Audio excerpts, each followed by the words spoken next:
What is up, ladies and gentlemen? Coop here, and today we're going to be doing a OBS tutorial. OBS is probably one of the best recording softwares out there, and it's completely free. Everybody uses it pretty much for streaming and recording on YouTube nowadays. There used to be days back when we used to use Fraps and all these other crazy recording ways, and they would leave watermarks, and they would oftentimes cost money, and then on top of it they would record in ways that was a little bit harder. However, one of the biggest features with OBS is definitely its recording way, because it does record things in a manner that is a MP4, which probably sounds Greek to you, but just know that the file is a lot smaller and it makes it easier when converting into YouTube. So today we're just going to do a brief tutorial on how exactly it works. It is pretty complicated at first to kind of get into, but once you kind of dive in a little bit more, you'll really understand all the different features that it has to offer. And honestly, it's pretty simplistic once you get down to it, but it takes time. Don't worry, it takes a little bit of time and effort, but today we're going to just be doing a slight tutorial, and then if this does relatively popular, we can try to figure out more things along the way. If you guys have any questions though, comment them down below, because I would be glad to make other videos in the future to kind of help you out. Like eventually we're going to be doing stuff with the green screen and showing you guys how to do crazy stuff like that. But without further ado, let's dive in. So when jumping into sort of OBS, it kind of has this setup that looks like this. It takes a hot second to understand. Obviously you won't have all the graphics and things here, so we'll do just a completely new scene. So this is a new scene. So you walk into a screen like this. You're probably wondering, how exactly do I do this? What does all this mean? What is all this crazy stuff? Well, obviously you can see the easy buttons here: start streaming, start recording, and studio mode. So we'll dive into all that in a bit. But the scene is basically what people see.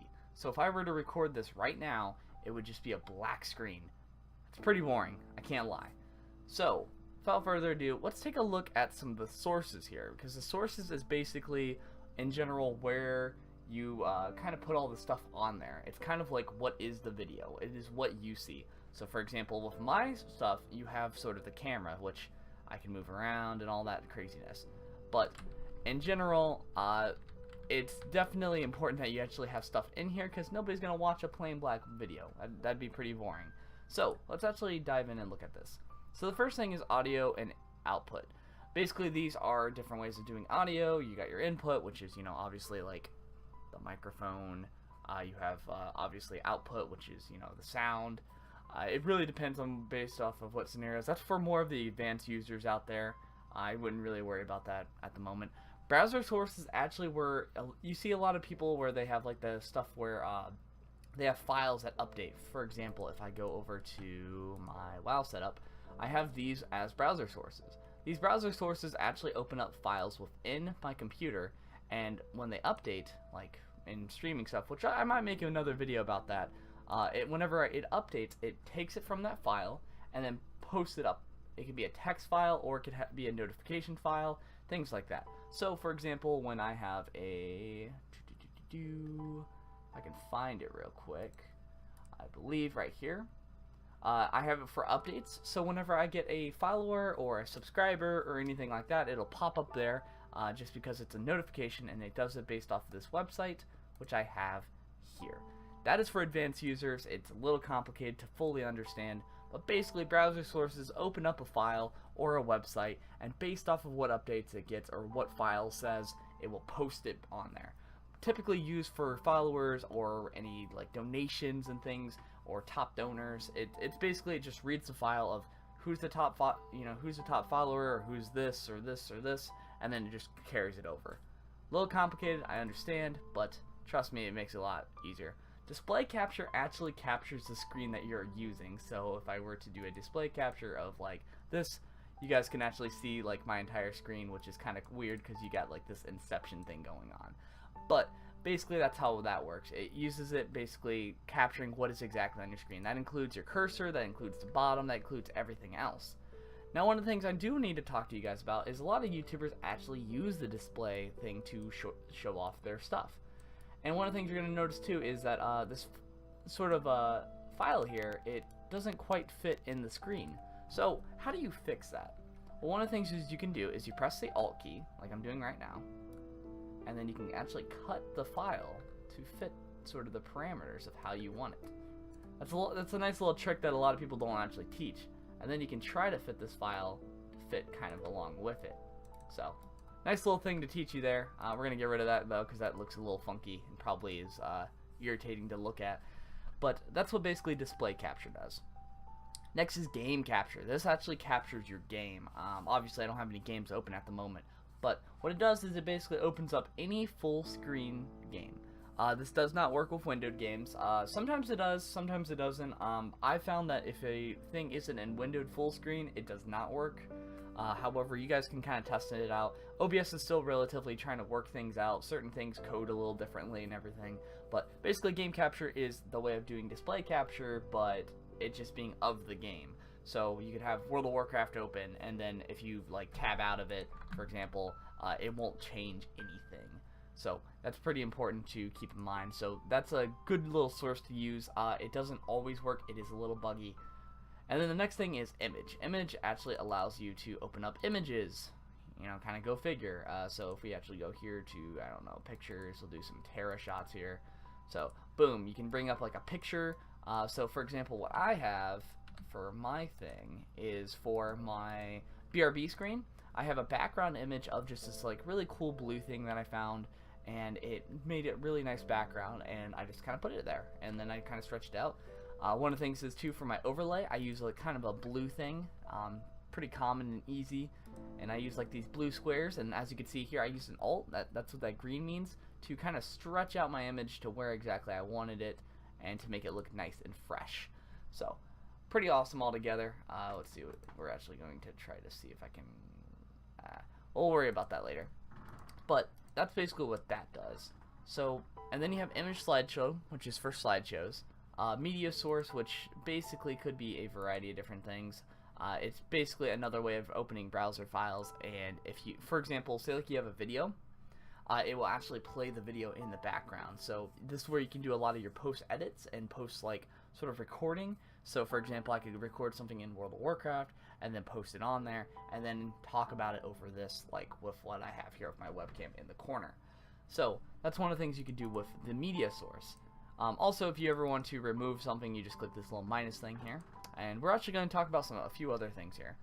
Video capture device is obviously your cameras. So if you have multiple cameras, you can choose from your different choices here.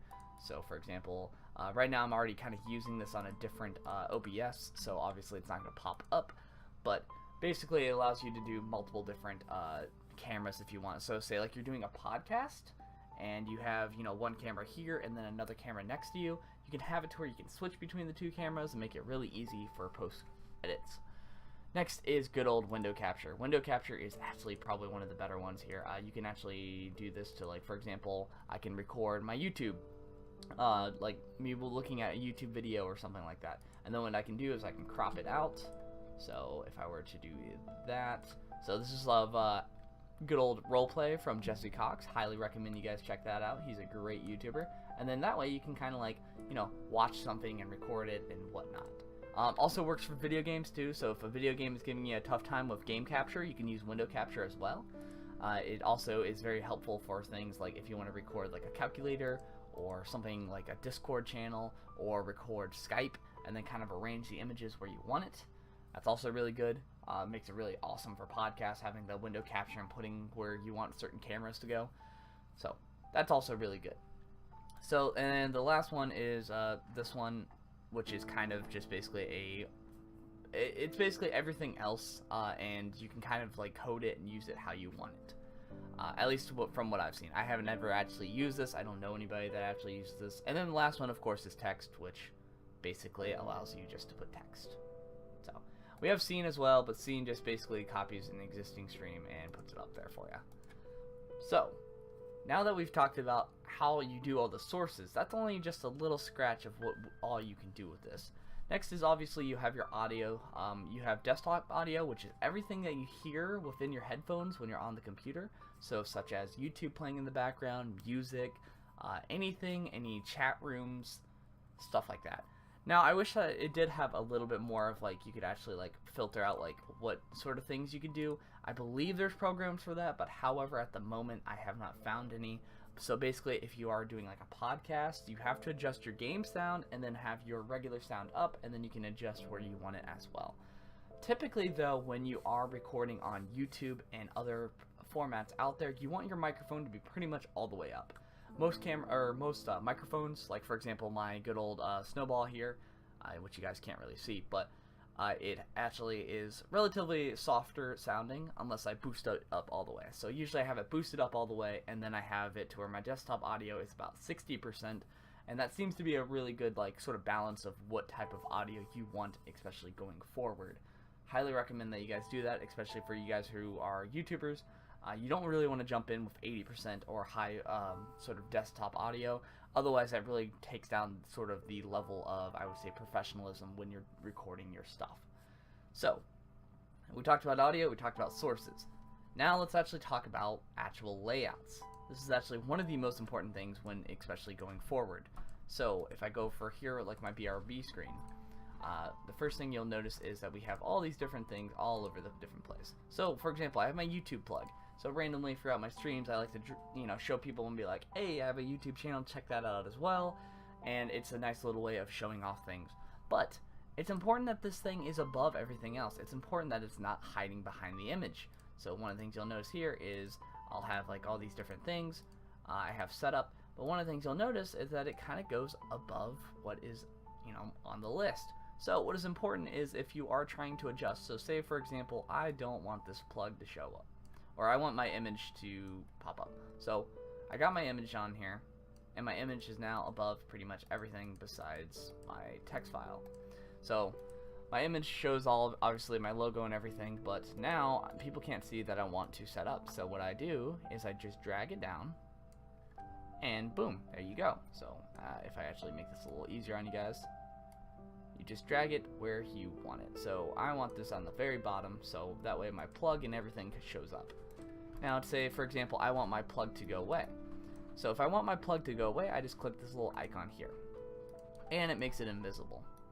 Now obviously you don't want to be adjusting things in the scene just as you're talking to people. So say, for example, you got to take a restroom break.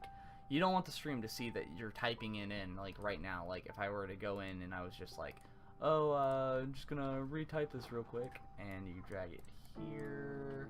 So if I just erase it, you don't want to see like people typing. Like that looks very unprofessional as heck. So what you're gonna do is, if I get rid of this real quick, is you're gonna click on studio mode. Studio mode is great because it allows you to do the credits and sort of transitions that you want. So say, for example, you're playing some music, everything's going good. What you can do is you can adjust the music and stuff live. So, for example, I have my mic muted because I was playing music before I left. So, let's say, for example, we have set up. So we have it to where it's transitioned. So it says thank you for watching, and then we are trying to do a setup of getting right into the game format. So what I can do is I can do all my edits here. So I can edit and like make things visible and move things around and kind of set up and figure out different things and hook up all my stuff. And then as soon as I'm ready, I click transition. Then from transition, this is what my screen looks like. This is what the viewers see, this is what I see. And then it switches whatever the other scene was back to the other side. So it gives you time to do your edits and post and everything else that you need to do. It gives you time to set up, it gives you all that wonderful time to do all the crazy things that you want. So I highly recommend that you do all these different sort of tooltips and everything out there. Now let's actually talk about text files, because text files are pretty interesting. You can actually do a variety of different things with them. You can choose the different types of font. You can have them read from a file, which is how I have it with some of my text as well. You can have it to where there's different colors, so you can choose, like, for example, if I want it to be green. Obviously, it doesn't always show, and then you can have it to where it has like different sort of granites and colors. So let's do it like that. So as you can see there, it's now green, which is kind of ugly. We're going to actually discard that change because I don't want it to look like that. So we'll go to properties and we'll get rid of that. Let's go here. We'll get rid of that granite real quick because obviously that doesn't look that good. And then you can do all the different alignments. You can have like a background. So if you noticed with my, for example, setting up has like a slight background. It's just enough so that it kind of pops out to the viewer because the yellow kind of blended in with the blue a bit. So I wanted to make it kind of not pop up as much, or I wanted to pop up as much as possible, sorry, correction. And it basically made it look a lot cleaner when going forward. Obviously, you don't want to have it too much, because then if you have it too much, it looks like similar to this, which it makes it like a black square, which kind of looks a little weird. So I like to have it just a slight hue, nothing too crazy, just enough to where it pops up just a little bit. That's a personal choice, not everybody has to do that. Now it's important to also have like a variety of other things as well, so as you can see there, I can transition on the fly, but if you have it in studio mode, it makes it a little bit easier for transitions. So, nice little thing there. So, with my OBS, as you can see here, I can just transition and be like, boom, boom, boom, boom. But with studio mode, it allows it to look a little bit more fresher in a nice transition. So, for example, if I were to use it live here, I could go over here and then do a transition. So, and then I can transition back. It makes it very, very nice and clean, especially when going forward. Anyways though, guys, I hope you do enjoy this OBS tutorial. I just wanted to make this a very simple video. There's a lot of other things that we can do out there. I'm not going to make any videos at the moment unless people ask for them. So if you guys are curious about OBS and curious about how to set up the green screen and a variety of other things, just let me know in the comments below. Let me help you. Let me help you in making your channel a lot better, especially going forward. You know, we're all small guys out there. We're all trying to make ourselves and make a name on YouTube, and it's a little bit tougher to understand all the recording sort of ways and how to understand how to use all this video equipment. But I think that you guys can really do this, and with a few looks at this video and maybe a few little helpful videos I can come out with along the way, just tell me what's wrong and tell me what you guys need, and I will be able there to help you. Anyways, if you guys like the video, be sure to subscribe. I do appreciate it. Then I can help you guys out with your channels. I do always like to help out smaller channels out there. So, anyways, be sure to like, comment, subscribe, check out my latest merch, and I will see you guys next time.